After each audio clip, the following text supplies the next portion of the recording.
Hey, it's James from 4x4 Earth, and welcome to track 45 of the 4x4 Earth podcast. The future of four-wheel driving and the politics of four-wheel driving with Roothy. Join James from 4x4earth.com as he learns all there is to know about four-wheel driving, camping, fishing, and getting out and exploring our great country on the 4x4 Earth podcast. Hey everyone, welcome back to the podcast. This is the last in our latest interview with Roothy, and we're going to talk about what the future of four-wheel driving is going to be like, and we're going to talk about some of the politics with four-wheel driving. There are a couple of things that, if we could change, could fundamentally change the four-wheel drive industry in Australia, making it easier for us all to go four-wheel driving, making sure that there were lots of track openings, and making sure that there was a lot more people out enjoying the great outdoors, getting that peace of mind that just comes when you're out in the high country, when you're out in the desert, when you're out camping on the sand dunes and, catching some fish. All of the great things that we want to do, what are the things that we can do to make it a little bit easier? This is what we delve into. These are the important things. So have a listen and let us know what you think. What do you think is going to happen with new vehicle? So the sales of four-wheel drives, and on top of that, the types of four-wheel drives that are going to be out there in the next 10 years. Because, self-driving vehicles, that's one thing. We've seen, the Nissan Patrol have taken an interesting line. Do you think that there's less manufacturers out there actually building real four-wheel drives? I don't know. See, that comes down to what's a real four-wheel drive. Old school blokes like myself will probably tell you that, it's got to have live axles, or it's got to be an 80 series or a GU or a GQ or whatever. But the reality is, last year I had a Jeep Trailhawk Cherokee, Trailhawk or Trailwing, I can't remember. I think it's Trailwing. Very fancy bit of kit. Had a V6 diesel. I didn't understand a stick of it, but I did know that the power and torque figures were out of this world. It actually put out more torque, this little 3-litre diesel, than an old GTHO Falcon racing around Bathurst. And I did quicker quarter-mile times. That's on the road.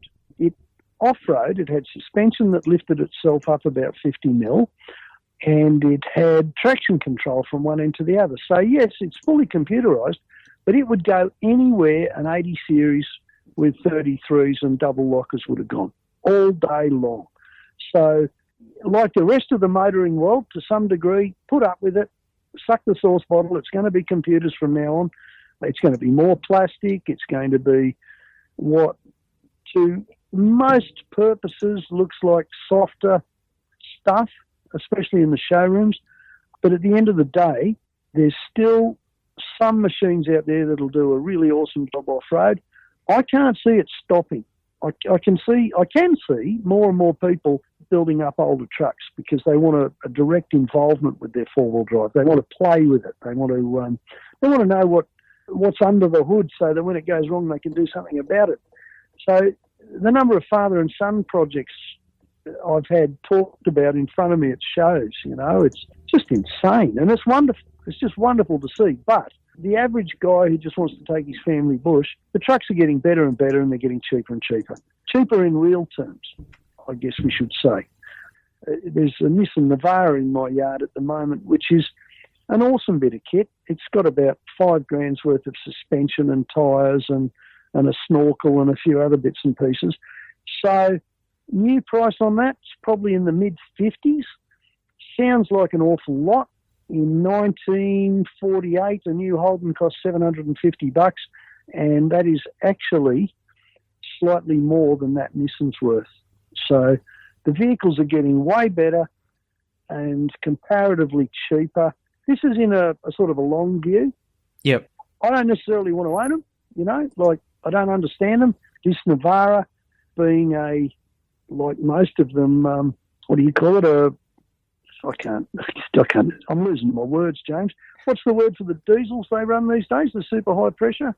Well, the new ones with the new eco standards as well. They've reached a stage where if you don't fit a really fine filter, you're going to be in all sorts of shit if you get a load of bad fuel. But really, what else are you going to do? I think a bigger worry is the fact that there's all these people my generation and older out there carting 3 tons of caravan around behind a 2.3 litre diesel or something, you know. That worries the hell out of me, but gee, they seem to be doing it. So don't buy a second-hand one that's got caravanning stickers on it. And because, the braking, one of the big issues is braking, of course, with those. And the brakes or braking in the middle? Well, both, but I was thinking more braking, as in not braking, as in rolling right through the intersection that you were hoping to stop at. Well, a lot of that too. I mean, most of these newer vehicles are automatics. Sometimes people realise they do need to hold it in a low gear when they go down a hill, but too many times people just nail the brakes all the way down, ride the brakes. And if you get down the bottom of Cunningham's Gap or any steep hill in your vicinity, you know, probably 1 in 10 vehicles goes past smelling of asbestos burning these days. Yeah. Even if it's not asbestos, just stinking hot brake linings. And that's driver education. That's relying on the machine. Yes, the brakes are so much better than they ever have been. Stick 3 tons of van on the back and ride those brakes down a little bit of a hill. And I'll tell you what, you know, there'll be welding temperatures. They're just permanent damage and danger's the next thing around the corner. So, yeah, I agree. But that's education. That's driver education too. Exactly. Now, a very important question. When are you going to team up with Dick Smith and run for PM? Oh, good on you. I didn't know Dick Smith was standing. Is he? Well, I think you need to put that together. It could be the dream team. Oh, well, that sounds so much better than having to hop into bed with Clive Palmer on a whole heap of levels. How do you think I feel, mate? I'm a Queenslander, you know, we're the people that gave you Clive and Pauline. Look, I've had 2 cracks at standing for the Senate, and both times it was just so I could get the ears of politicians and bend them about track closures, about four-wheel driving as a lifestyle, about the therapy involved in going bush in these days when one of their biggest concerns is mental health.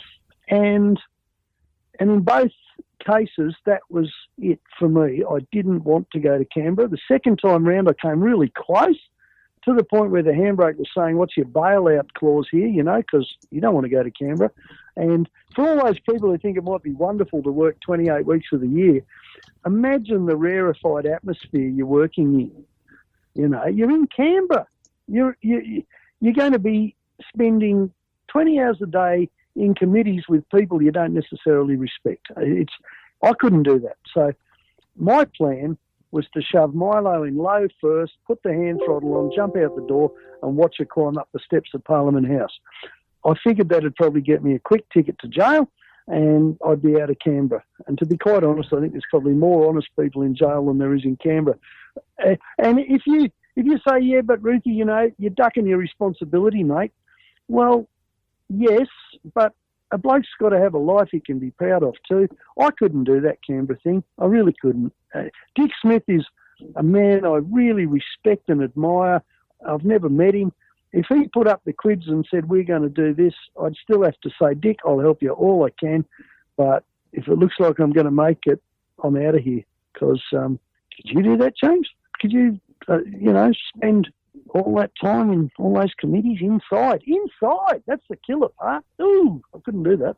Yeah, I don't think I could do it just because of the fact that you'd be dealing with politicians all the time. Yeah. And some of them have got their hearts in the right place, but it's a very difficult job and there's some colourful characters who do it. And I think it would be very frustrating trying to get something done.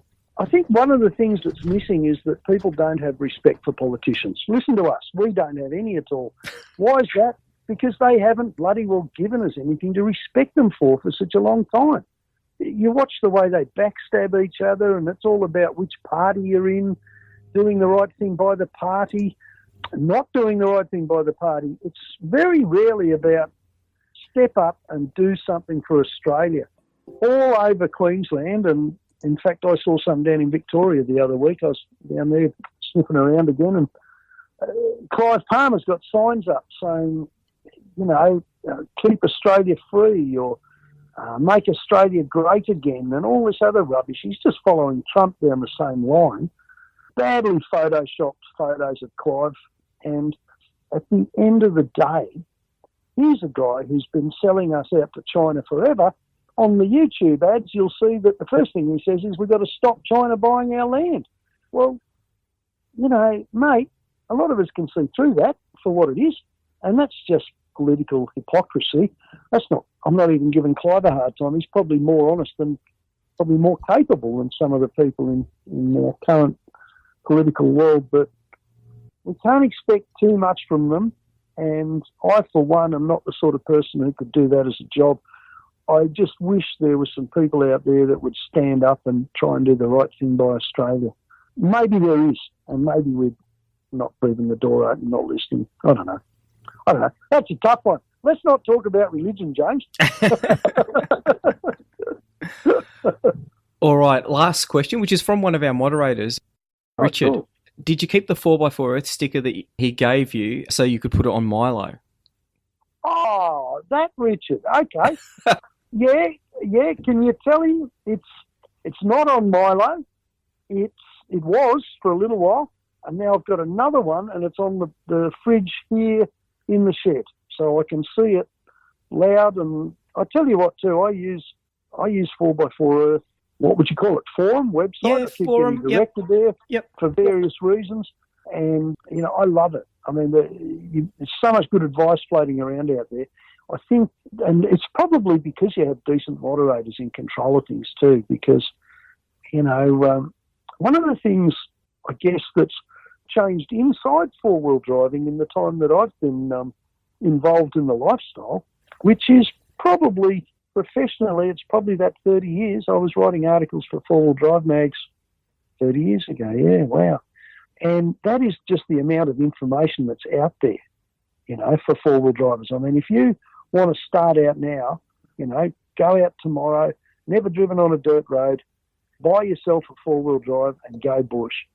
By crikey, if you get keen, you can sit down, you can Google search, YouTube, join a few forums, whatever, and know more than, in a matter of weeks, than I managed to learn in years in the early days, you know.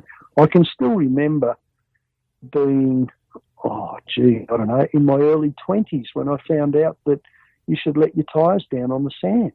That sounds ridiculous now. I'd worked on Fraser Island for the best part of a year before I found that out. Really? Yeah, because it wasn't common knowledge at one stage. You know, it just wasn't. I mean, you talk to people, older people in the country, and they'll still tell you, no, you got to pump your tyres up or you'll get a flat tyre, you know. And it makes sense in a logic point of view, but it takes a long time for lessons. Snatch straps, you know, we didn't have snatch straps.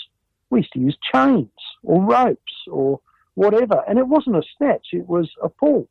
The whole idea of using the momentum, storing up the momentum of the vehicle to pluck the other one out of the hole, basically you just would have gone and got another couple of vehicles to pull something that was that stuck out.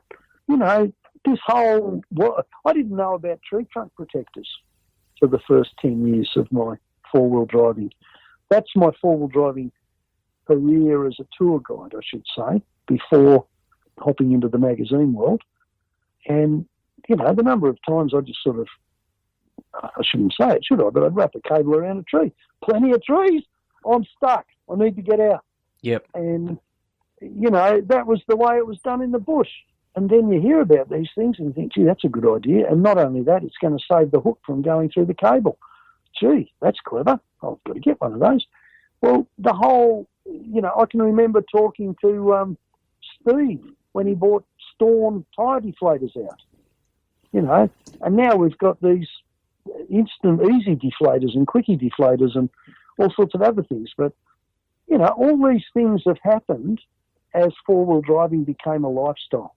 Before that, it was a farmer with a tray back, roller wire in the back. If he had any device at all for getting that truck out, there's a fair chance it was going to be using the fence wire strainers, you know, something like that, jigging around until he got it out, digging a hole, shoving it full of branches. That's the old school, and thank heavens we're not doing that anymore. Things have come along. Yeah, so Did I answer your question? I'm sorry.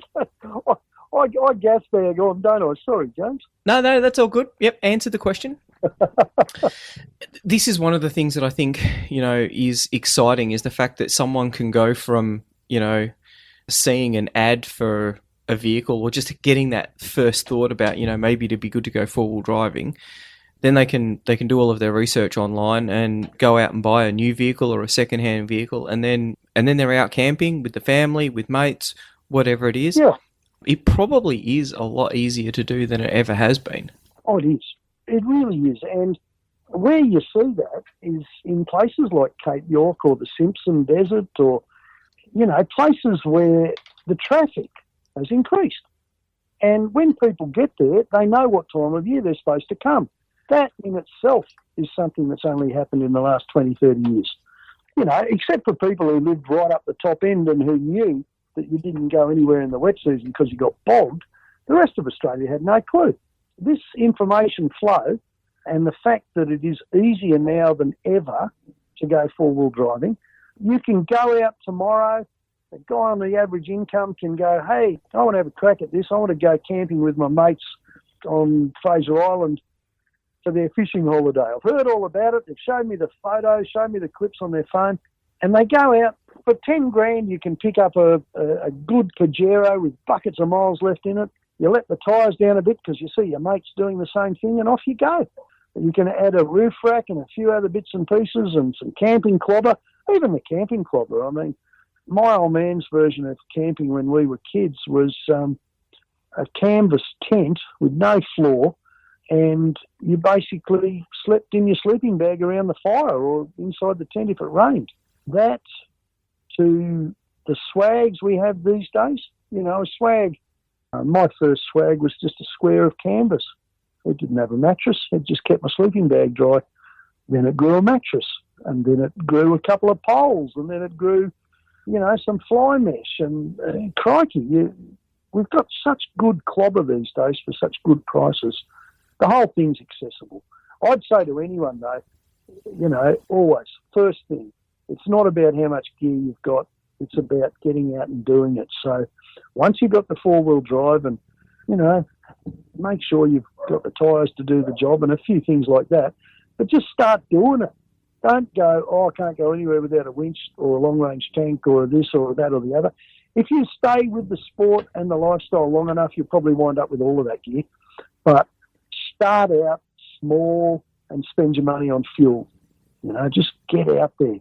And, one of the things that I love about our lifestyle, because I'm a country bloke and I've seen what's happening in the bush, We talk about driverless trucks, but driverless tractors are already with us. There are farmers now farming huge acreages with bulldozers controlled by laptop computers at the home office. And more we're going to be seeing that sort of technology. Now, over the years, as the machines got bigger, less people were needed in rural areas. Rural towns in Australia, add in a few things like shopping over eBay and all the rest of it, and you're looking at dire situations for a lot of towns. So what's keeping them alive is the grey nomads and the four-wheel drivers who travel through them, buy some fuel, buy their groceries in a country town, see a stock and station agent and go, hey, I want to get a really good shirt, not just some garbage. So they go and buy where the farmers buy. That money that our lifestyle takes and spends in the bush, where there's lots of free parking, by the way, he chucks in as a bit of a commercial, that is keeping the country going to some degree. That's the future for Australia. I actually think, we're stepping outside what you asked me here, and I do apologise again, but if I had my way, and if I had to say, I would turn Australia into the world's largest camping and off-road playground. And I would do that because we can have uranium mines that only kill a few million people, and, we can dig up coal and poison the atmosphere, or we could become the absolute tourist mecca for the rest of the world. And most of the people who are going to be unemployed by technology over the next few years could have jobs as rangers and as camping officials and as trackside openers and trackside cleaners and whatever. There'd be so many jobs in the bush, it's not funny. If we were taking more and more people, bringing them into the country and saying, look what we've got to offer. You know, we've got the best place on earth to go off-road, have an adventure. A mate of mine and I popped out of the tour bike business, and we ran 2 trips. He was a German fella, and he spoke the language. He advertised in Germany self-drive, four-wheel driving adventure tours in Australia. And we would basically go and hire a bunch of Toyotas. We'd take people out bush. We charged them about 3 arms and 2 legs. We'd feed them gourmet meals on tablecloths under the stars. They'd spend 10 days with us, and then they'd go home. They'd be so happy with their self-drive tour. And what killed it was one day someone said, that looks like a really good business, but the insurance must be killing you. And we both looked at each other and thought, shit, we haven't got any insurance. And the amount of red tape and all the rest of it basically killed the business. But the point was that the market's there. All these other countries in the world are getting locked up, just like Australia, only big time. And we've got all these beautiful spaces and all this wonderful freedom. We should be marketing that to the rest of the world. Well, I think that that's a really, really good question, because compare and contrast with the market that they have in New Zealand to what we have now. Now, if we had their insurance regulations, you could have continued doing your job. You would have probably loved that job. And how many German tourists would have come out, had a real Australian bush experience, which is one of those almost money can't buy experiences, but, you know, if you've got enough money, it can. What a perfect business. Well, you know, you've hit the nail on the head. Heading down the same track as the United States as far as liability insurance and shit like that goes. New Zealand, a lot smaller, a bit like the Northern Territory, able to turn around a whole lot quicker, listen to what people want, has got such a better scenario for adventure tourism, it's not funny. And, you know, possibly we do need Dick Smith to start a political party, and possibly he could push that button. We need, I believe, the track opening and the domestic four-wheel drive adventure and all the rest of it. I think we've turned a corner on that. I hope we have. I've been pushing hard enough, and so have a lot of people for a long time. Does that corner eventually lead to a lightening up of restrictions? I think so. And will it lead to more sensible insurance? I think so. I'm kind of hoping less lawyers get into Parliament, because I think that's probably the most destructive tendency any modern democracy has. They should almost ban lawyers from being anywhere near political parties. That's only because they just love the law and they love making more laws, and they can't seem to backtrack on anything. Anyway, sorry, James. There we go again. Straight into politics. Good grief. I'm a bad man around a campfire, mate. Although I do tell some good, dirty stories, but I'm not allowed to in this instance. So. Yeah, no, probably best not to. But yeah, look, I think that's probably. I should probably try and find someone in the insurance industry so we can really sort of nail it down, because I know, you know, there's concerns. I know I've spoken to people who don't like to publicise the fact that they're going on a four-wheel drive trip, because they don't want newbies to come along, because they're worried that the newbie will then try and sue them because they're the trip leader. Yeah. I think that's a really, really big issue, because you've got to get the newbies out. They've got to go out. They've got to come back. You know, no panel damage, have a great time, see the great views, enjoy the great sights. But if people are too afraid to take them out as a trip leader, and this isn't even as a business, this is just as effectively a group of mates taking people out. The next step, of course, is let's take a group of, you know, tourists, or, you know, you've got cruise ships that come into a lot of ports these days. What four-wheel drive trip could they do? If the insurance kills it off, that's a big opportunity that we've missed out on. I just don't understand it. I do not understand why you can't just have a disclaimer, you know? If you want to do this, sign this, and basically you're taking on the liability for common sense. But when you hear about people somersaulting into the surf at 3 a.m. when they're dead drunk and snapping a neck and then suing the lifesavers for not rescuing them, you've got to wonder. You've just got to wonder where did the legal train leave the rail of common sense? You know what I mean? Somewhere down the line, I mean, I know I know four-wheel drive parks that have closed because they've become so worried that they're going to cop a legal battle over something totally ridiculous. I got knocked off my bike a year ago by a taxi, a black and white taxi, that literally pulled out right in front of me. I wasn't going fast, and it wasn't a major accident. I got a fat lip out of it and busted a couple of plastic panels on the trail bike. But the amazing thing about that was that the taxi driver, who was a middle-aged lady who was very nice about the whole thing, and, you know, I'd probably done more damage to the taxi than I had to the bike, which is very unusual. And I picked the bike up and I rode home, and I thought, I'm not even going to worry about it. I did ring the police and report the accident, and that saved my bacon, because the next thing that happened was, about 2 months later, I got a phone call from a lawyer in Adelaide who was acting on behalf of black and white cabs. And I said, well, what are you doing? You know, and they were working out whether or not it was worth suing me for having an accident with one of their taxis. It turned out that this is a fairly common practice, because taxis are so involved in so many accidents. They employ whole firms of lawyers. Every time there's an accident, whether they're in the right or the wrong, they go as if they're in the right. And that way they're starting some sort of legal ball rolling. In this particular incident, because there was a police report and because there were photos that I snapped on my phone of where it happened and what happened and all the rest of it, nothing actually happened. They didn't take action. But it's very scary to live in a country where, you know, you can actually be in the right and get pinged for being in the wrong. And that's especially applicable to, you know, four-wheel drive clubs that are there running trips to inculcate people into the lifestyle.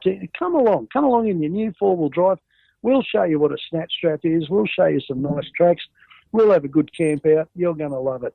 And then said person cocks up badly and someone gets sued. That's just not on. But anyway, I don't know what we do to change that. Bring back common sense. Well, that sounds crazy. Yeah, there's some crazy stuff out there, mate. Not as much in the bush as most places, so let's keep going bush, eh? That's exactly it. Yeah, there are a lot less crazies out bush than there are in the city. Well, we've had a fair crack at trying to correct some of the problems in the world. I don't know what progress we've made, but I will actually see what we can do to find out about what needs to be done with the insurance laws, because that would make a massive difference. That's want great. People to be confident that if they're the trip leader, there is still a requirement for people to use their common sense and that they can't be sued for it. And the way that it was described to me was, if someone suffers a debilitating injury, then they're going to go and sue their mate just because of the fact that they know that they're going to get some money to look after them. And that's not really fair. Yeah.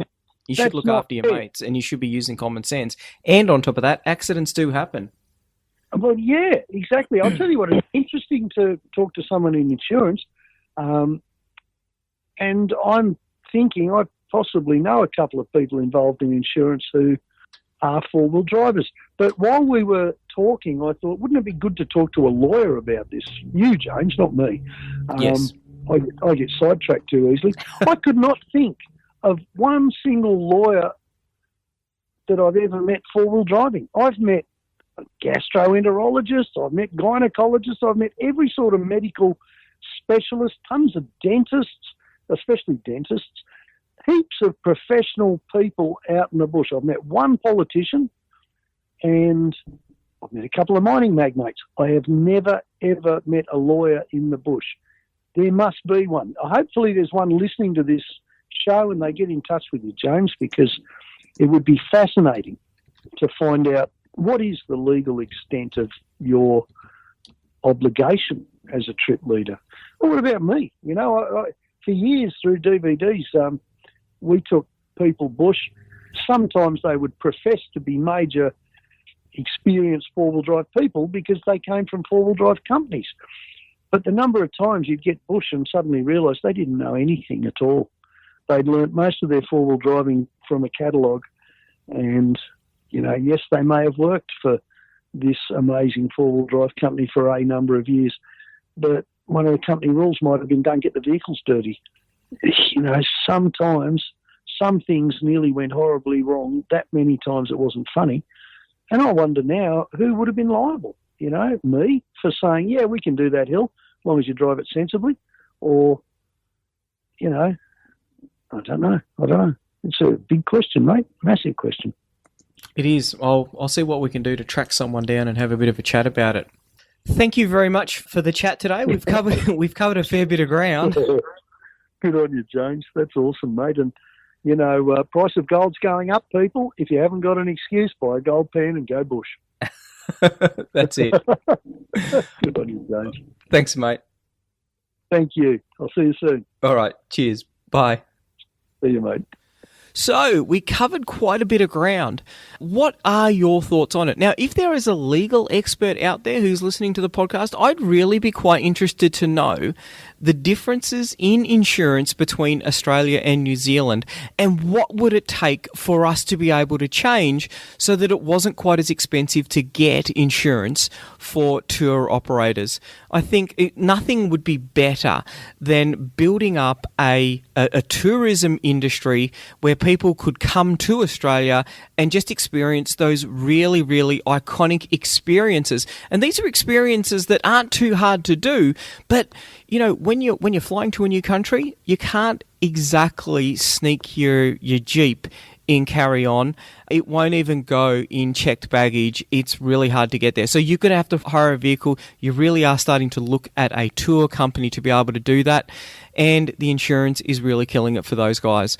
So let's see what we can do. Let's see if we can ask the question. Let's see if any of the politicians out there are interested in trying to fundamentally change the Australian tourism industry, which you and I know, the great outdoors, the experiences out there, it sort of speaks for itself, doesn't it? There are millions of people who would want to be able to have those experiences. I think it's a cracking idea. I'm super keen to see what we can do to try and push this a little bit further forward. That's about it. If you've enjoyed the podcast, please leave a review on iTunes. Don't forget to check out the 4x4 Earth shop to get all of your 4x4 Earth merch. And apart from that, I hope to see you on the tracks someday. Bye. 4x4earth.com is used by over 200,000 people every month to find great tracks, organise trips, and find out how to better enjoy exploring the great outdoors. There's over 1,000 tracks and 300 campsites ready for you to explore. So check out 4x4earth.com today and sign up to get access to the track information, ask questions, and meet other 4x4 Earthers. Membership is completely free. If you're looking for a good route, check out 4x4earth.com today.